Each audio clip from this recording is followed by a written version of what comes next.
What is the most unbelievable instance of computer illiteracy you've ever witnessed? I used to work as the tech guy in a high school. One day, the head teacher's secretary called me to reception because the fax machine wasn't working.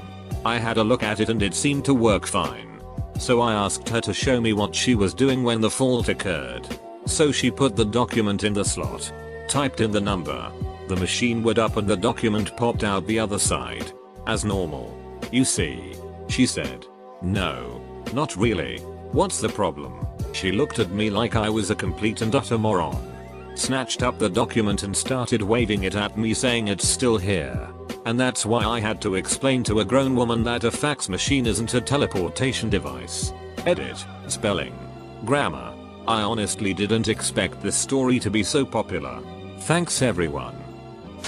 My grandfather, bless him, in his late 70s just learning how to use a computer. And he would enjoy spending an hour or so in the evenings getting creative using the Paint app on his laptop. I was talking to him about replacing the ink in his printer as it was running low. Then a look of horror came over him and he leaned in closely and said, I've been using the Paint app on my computer, how much ink have I been wasting? He thought using the Paint on his computer, without printing it, was using up his expensive ink. Bless him, that still makes me laugh. I work as tech support at a university, so computer illiteracy keeps me employed. There's one professor I've had to teach to right click on multiple occasions. Also, just last week a woman, corporate client, called about a strange message on her computer. Outlook had detected she moved time zones and asked if she wanted her laptop to change times to reflect her new location. It's just asking if you want to adjust your email to your new time zone since you're an hour earlier here. So I'll get my emails an hour earlier?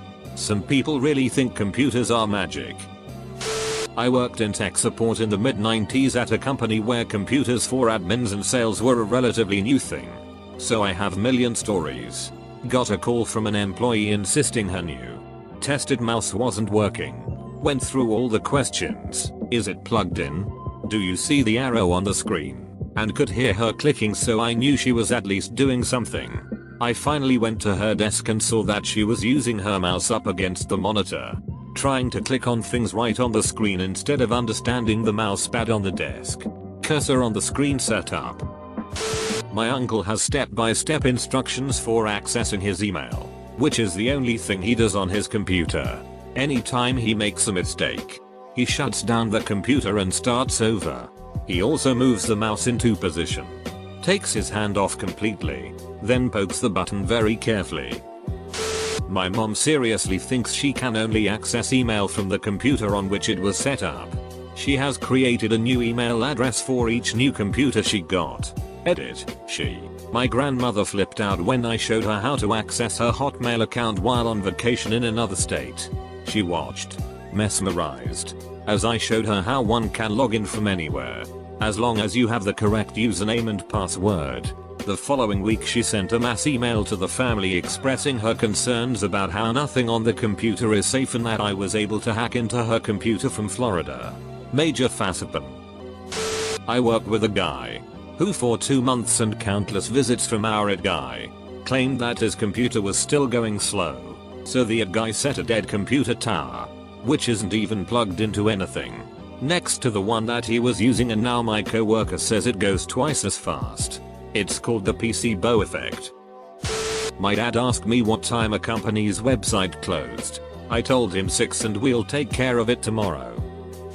In recent memory, I can recall an instance where my mom had a recipe open in Chrome, and I wanted to show her a YouTube video. I opened another tab in the browser and she got mad at me because she thought I deleted the recipe. The first email my dad sent me when I went away to college, and the first email he ever wrote, didn't have any spaces in it. It was just one long word dotted with occasional punctuation. He didn't know what the space bar was and thought the computer would just add the spaces automatically. It was hilariously adorable, and every time I think about it I get a little sad I didn't print out and frame that email. Took a physics course from a professor who got their PhD in biomechanical physics, i.e. how fast the cell moves or at what rate does the mitochondrial proteins work. Complicated science stuff. One day the professor was using PowerPoint for a lecture. The Adobe update icon popped up and they had no idea how to resolve it. They restarted the computer and within 5 minutes it popped up again. The entire class watched in amazement as this professor struggled with the Adobe update icon. The professor cancelled class for it to come fix the issue. Customer call. Hi, my computer isn't working. Me. Okay. What happens when you try turning it on? Customer. Nothing. Me. Can you check to see if it's still plugged into the outlet? Customer. I dunno. It's pretty dark back there. Me. Can you turn on the light? Customer. Nope. The power's out. A coworker of mine, an older gentleman, knew how to use Excel, but nothing else. When he needed to type up a document, instead of opening up a word processor, he would open up Excel and just type his document into one cell that he enlarged to the size of an 8.5x11 piece of paper. Coworker asked me to turn the clicking sound off on her keyboard. She thought that the sound keys make when you type on the computer keyboard was a sound effect similar to when you type on a cell phone. Nope. It was her long fake nails making the keys clack. She refused to believe me. So I told her to call tech support. No idea how they handled it. Lol. My mom tried to download Uber and accidentally registered herself as a driver. Back in the days of MS-DOS and the good old Windows 3.1, my uncle picked up a new PC. A powerhouse of the time. He'd never had a PC. He'd been a Commodore 64 guy for a long time though. Anyway, I visited my grandparents, where he also lived, and he showed me his computer. I was in awe. It was so good compared to my own. I played a game of Strife and after went out to play. Later that day I'm asked by my grandmother, what did you do to your uncle's computer? I don't know what she's talking about and go to talk to him. He's mad. The thing won't boot and I broke it. Get it to boot and check out the HDD. It's in shambles. I ask, what were you doing when it stopped working? Deleting files you put on there. I don't need your garbage on my machine. He'd deleted random files from the OS until it stopped working. Long story short, yeah, in one day I reinstalled DOS and Windows on that thing 6 times. Yes. He kept doing it and wouldn't listen when I told him he couldn't just do that. I never touched his PC again afterwards. He still brings up the time I broke his new computer. One time I heard my dad cursing at his computer in the basement. It started with single word its and damn its and slowly progressed itself into a rage. Finally, with a tone of desperation, he called for my help. I walked in. I was working and then it just disappeared and I can't get it back, he explained. His hands moving wildly from me to the screen to the sky. It's gone. As he went on, I stooped over with the mouse and dragged up the window that apparently had been moved and was peeking just above the taskbar. He facepalmed and gave me a light jab on the shoulder in appreciation. What would I do without you? I love my dad, but I fear for him now that I live on my own. I've mentioned this before. I went back to college last year and I am stunned by the computer illiteracy of some of these kids in their late teens, early 20s. Yeah, I'm an exit person but I adapted to this life. You were born into it. I'm not just talking about not knowing how to use, let alone create, templates in Word, or how to save files to a thumb drive, or back up your data, though that's crazy too. Or no, there are other browsers besides Explorer. It's way worse. I told one person that their list of citations needs to be alphabetical, and rather than mark it and drag and drop they started retyping it. Heck, a lot of them didn't know how to cut and paste in general. I've seen people who didn't know you can hold down shift to get an uppercase letter. They'd activate caps lock, hit the letter, deactivate caps lock, and one person would write entire essays on paper, then type them in. Then, if they needed to edit it, they'd do it on the original paper version and then type the entire thing back in from scratch. Edit. I'm getting many replies about the caps lock thing. Apparently a lot of people do that. Note that I'm not talking about people who do this in the flow of typing.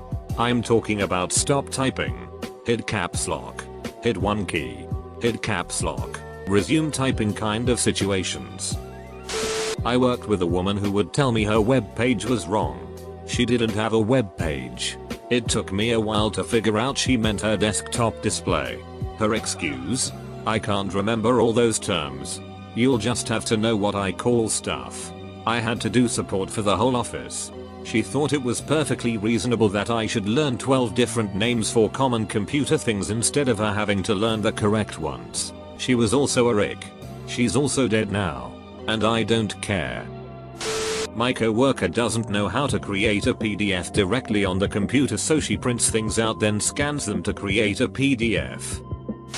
I'm a graphic designer and I once had a client sitting next to me whilst designing her a logo. I zoomed into the logo on screen and she said, "Oh no, not that big." I explained it wasn't going to be that big and I was just making it bigger on the screen so it's easier to edit. Thought she understood until I zoomed out a few minutes later and she said, "Oh yes, that's a better size."